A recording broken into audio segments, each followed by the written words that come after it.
Magandang araw kaibigan! Tuloy po kayo sa Felicidad's Channel. Sa mga kwento ng buhay at pag-ibig na hinalukay sa natatagong baul ni Felicidad.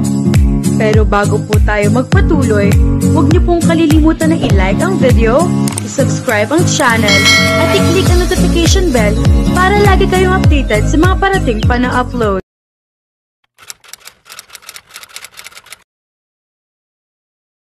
Kelly, what's wrong? He caught her hand. Napilitan siyang huminto sa pag-akyat sa hagdan. Pero hindi siya humarap dito.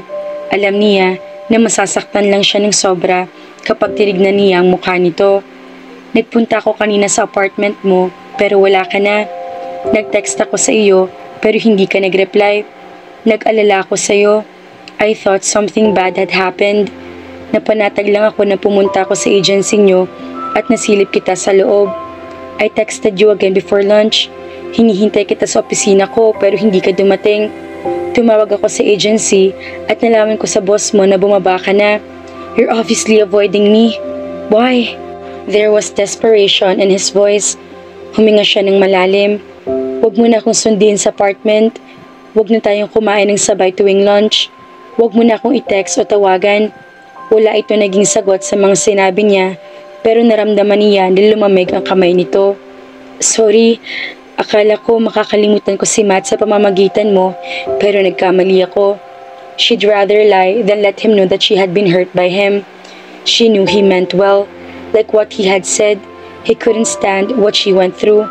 Naawa ito sa kanya at dahil masyado itong mabait ay gumawa ito ng paraan upang mawala sa isip niya ang ginawa sa kanya ni Matt at malipat ang atensyon niya rito. Nagtagumpay naman ito. In fact, she had believed everything he had done, believed that those were all true, until she found out the truth. What nonsense are you talking about? Mai told me yesterday that you never loved Matt, and that I'm the first man that you've fallen in love with. Yun din ang gusto kong paniwalaan. But last night, I felt this emptiness inside me. I realized that I only made myself believe these illusions so that I could deal more easily with what I was going through. Pinaniwala kong sarili ko na ikaw ang pwede kong ipalit kay Matt. Pinaniwala kong sarili ko na hindi ko pinanghihinayangan ang naging relasyon namin dahil hindi naman kami compatible. Pero kasinungalingan lang yun. Nasaktan pala ako ng sobra at binala ko lang iyon bilang defense mechanism. Narinig niya ang paghugot nito ng marahas na hininga. Ayoko nang gamitin ka sa pag-cope up ko sa pinagdaraanan ko. In time, makaka-move on din ako sa nangyari sa akin. But I want to do it on my own way. Hinila niya ang kamay niya. Hindi nito pinakawalan iyon, kaya nag-angat siya ng tingin dito. The pained look on his face almost killed her. Pero sinabi niya sa sarili na imahinasyon lang ulit niya iyon, kaya hindi niya dapat paniwalaan. Pabayaan mo na ako, Monty. Ayoko na ng dagdag na isipin. Masyado na ako nasasaktan. He breathed sharply once again. He released her hand very slowly, as if it took him enormous effort to do so. Wala itong sinambit na kahit anong salita. Tumalikod lamang ito at nagmamadaling bumaba ng hagdan. Nag-reading ang cellphone ni Kelly, pero nagdalawang isip siyang sagutin iyon nang makitang si Mai ang caller. Ipinagpatuloy niya ang pagpapalit ng punda ng mga unan. Ngunit maya-maya ay nagbago siya ng isip. Sinagot niya ang tawag na kaibigan. Hi Kelly, kumusta? Okay lang? Sinabi mo na ba kay Montin dapat mong sabihin sa kanya? Nanunod yung tanong nito sa kanya. Wala naman akong kailangan sabihin. Hindi ako in love sa kanya. Pinaninindigan na nga lang niya ang mga kasinungalingan sinabi niya kay Monty. Sino ang nakakaalam? Baka balang araw, maging siya ay paniwalaan na rin iyon. What? Hindi to makapaniwala. Wala kang feeling sa kanya? Wala. OMG Kelly. Akala ko okay kayo. I mean, last time that we talked, you look in love. Hindi nga. Kaya huwag ka nang makulit. Kawawa naman si Monty. Mas kawawa naman ako. Bakit naman? Ang tagal nang minahal yung tao. Hindi siya sigurado kung tama narinig niya. Pakiulit. Hi Kelly. Monty has been in love with you for ages. Well, 18 months. Pero matagal pa rin yun. Nalaman ko yun bago kami bumalik ni Orvin sa Metro Manila. Paano? Hindi lubusang ma-absorb ng isip niya mga sinabi ni Mai. Almost 2 years ago na i-occupy ng Overview Incorporation ang unit sa 9th floor ng office building nyo, di ba? Well, nakikita ka na niya noon at interesado na siya sa iyo. Kaso, boyfriend mo na si Matt noong time na iyon kaya hindi siya makaporma sa iyo. Napaupo siya sa kama dahil tila bigla nawala ng lakas ang mga buto niya. Seryoso ka? Bakit naman kita bibiruin? Si Monty mismo nagsabi nun sa akin. Okay, may aaminin ako sa'yo. Noong bago kami bumalik ni Arvin sa Metro Manila, kinausap ko si Monty. Tinanong ko siya kung anong tingin niya sa'yo. Gusto ko kasi talaga siya para sa iyo because I think he's going to be a good boyfriend to you. Tapos, napansin ko pa na parang extra special ang trato niya sa'yo so I thought baka may crush siya sa'yo. I-encourage ko sana siya na ligawan ka. But then, nagulanta na lang ako sa isinagot niya sa tanong ko. He said that he has been in love with you for a long time. Tumawa ito. Kahit si Arvin, matagal nang alam ang tungkol doon. Itinago lang niya sa akin dahil baka raw sabihin ko sa iyo. Talaga? She couldn't utter any word that was longer than that. Sobrang nawiwindang ang utak niya. Oo, dahil nga gusto ko na maging mas close pa kayo. Pinlano kong pag-alis namin ni Arvin ang hindi mo nalalaman. Sinabi ko kay Monty na samantalahin niya ang pagkakataon para mapalapit sa iyo. Kung ganoon, ay iyon pala ang plano na tinutukoy ni Mai na narinig niya na nagdaang araw. Oh no! Bakit? Hindi mo ba talaga type si Monty?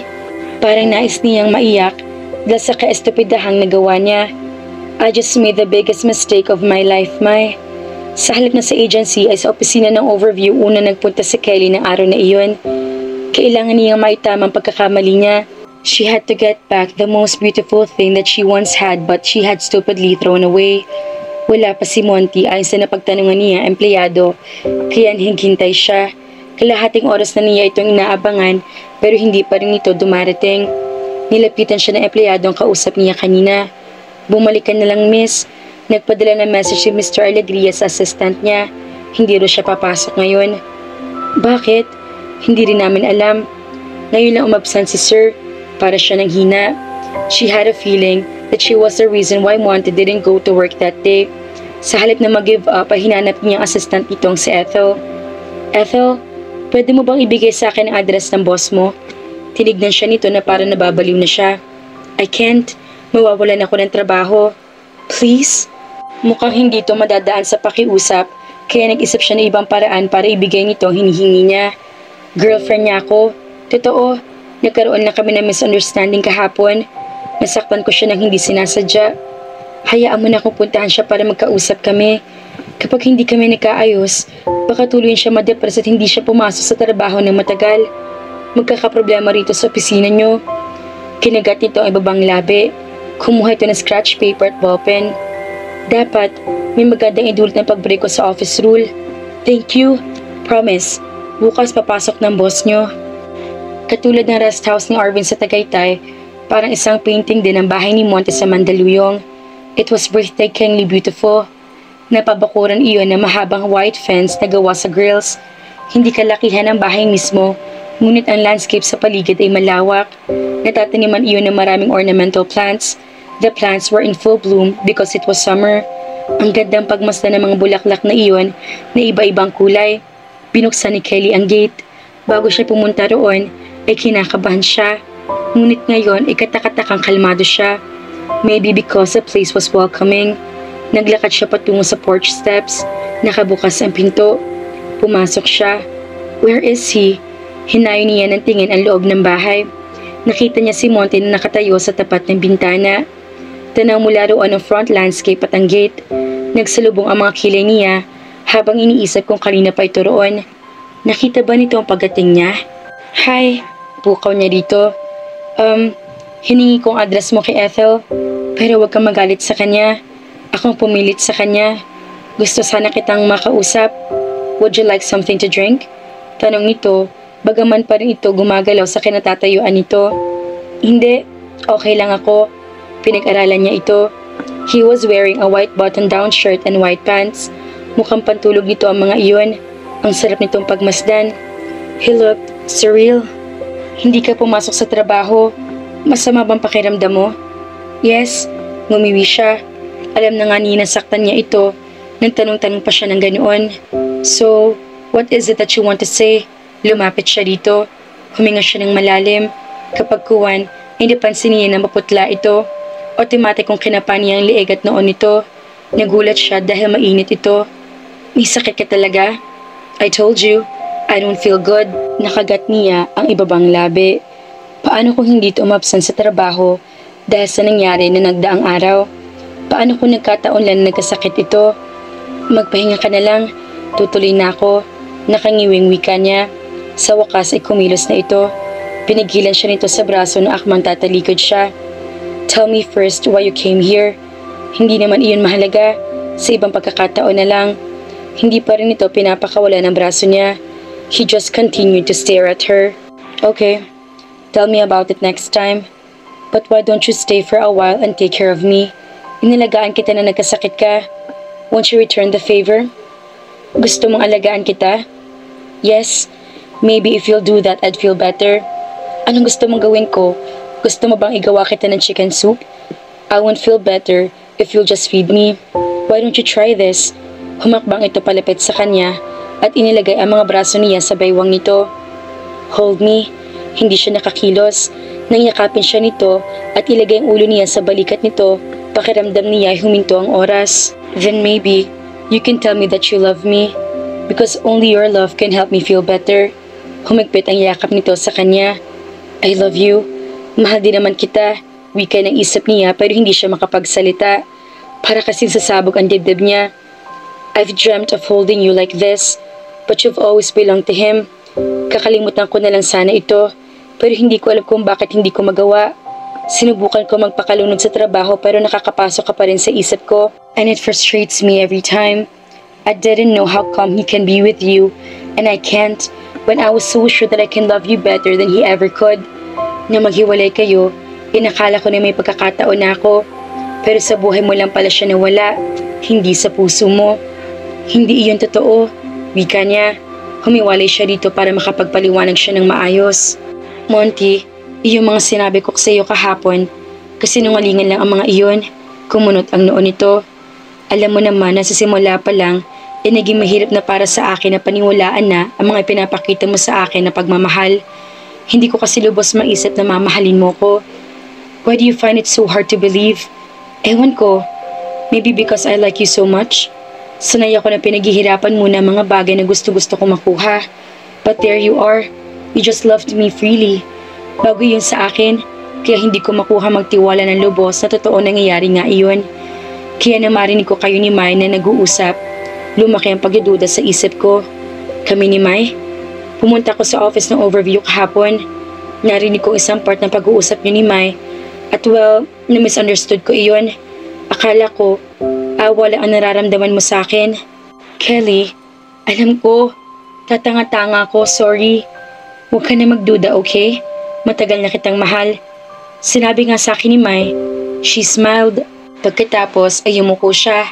Umiling-iling ito. You're so dense. Kahit minsan, hindi mo man na itinanong sa sarili mo kung bakit nag-stop ang elevator sa 8th floor tuwing nakasakay ako roon. Kumunot ang noon niya na sumagi sa kanyang isip ang araw na tumatakbo siya sa hallway ng 8th floor ng office building nila at muntik na siyang sumubsob dito sa loob ng elevator. Yes, he was right. Katakataka nga na huminturo ng elevator, gayong wala namang ibang tao sa floor na iyon ng mga oras na iyon maliban sa kanya. Umaasa ka na makikita mo ko? Finally, you got it right. Well, that's sweet. Naging seryoso ulit ito habang nakatingin sa kanya. Kung kasinungalingan ng mga sinabi mo kahapon, anong katotohanan? That I love you too. He smiled. Finally, I've been waiting for that confirmation. Dinala siya nito sa harap na antiquated mirror sa dingding. Naalala mo pinangako ko sa iyo noon na kapag naka-girlfriend ako, ay ipapakilala kita sa kanya? Oo. Bakit? Kelly, meet my girlfriend. Isn't she pretty? Tumawa siya na mahina. She is. You got taste in women, Monty Alegria. Wika niya. Maraming salamat mga ka-felicidad. Sana nagustuhan ninyo ang aming kwento. God bless. Ingat.